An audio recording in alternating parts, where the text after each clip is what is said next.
जो बीमारी पहले जन्म के साथ ही इंसान की किस्मत बन जाती थी, आज साइंस उसे बदलने की कोशिश कर रहा है। इस बदलाव का नाम है क्रिस्पर टेक्नोलॉजी। इसे समझने के लिए सबसे पहले डीएनए को समझना जरूरी है।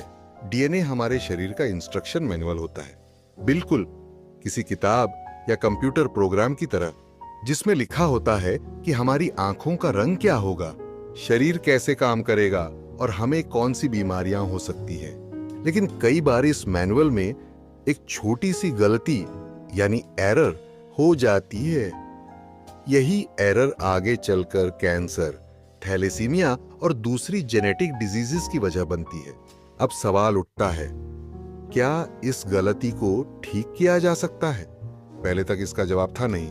डॉक्टर सिर्फ बीमारी के सिम्टम्स यानी असर को कंट्रोल कर पाते थे, बीमारी की जड़ को नहीं।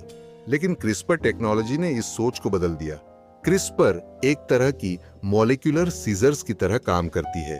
साइंटिस्ट पहले उस खराब हिस्से को पहचानते हैं जहां डीएनए में गलती होती है, फिर क्रिस्पर की मदद से उस हिस्से को काट दिया जाता है।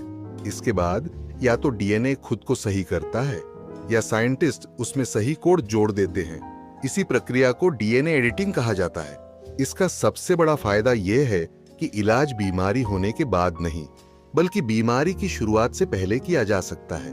मतलब आने वाले समय में बच्चे के पैदा होने से पहले ही कई खतरनाक बीमारियों को रोका जा सकता है।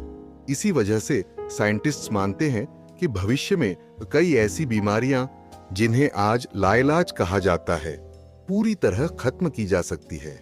लेकिन यहाँ एक गहरी और जरूरी सोच भी है। जब इंसान खुद अपने डीएनए को बदलने लगेगा तो यह ताकत बहुत खतरनाक भी हो सकती है। अगर इसका गलत इस्तेमाल हुआ तो लोग सिर्फ बीमारी ही नहीं, बल्कि इंसान की शक्ल, ताकत और बुद्धि तक बदलने लगेंगे। यही कारण है कि क्रिस्पर टेक्नोलॉजी को एक तरफ दुनिया की सबसे पावरफुल टेक्नोलॉजी कहा जाता है और दूसरी तरफ सबसे डेंजरस टेक्नोलॉजी भी। अब असली सवाल यह नहीं है कि साइंस क्या कर सकता है, बल्कि यह है कि क्या इंसान इतना समझदार है कि वह इस ताकत का सही इस्तेमाल कर सके।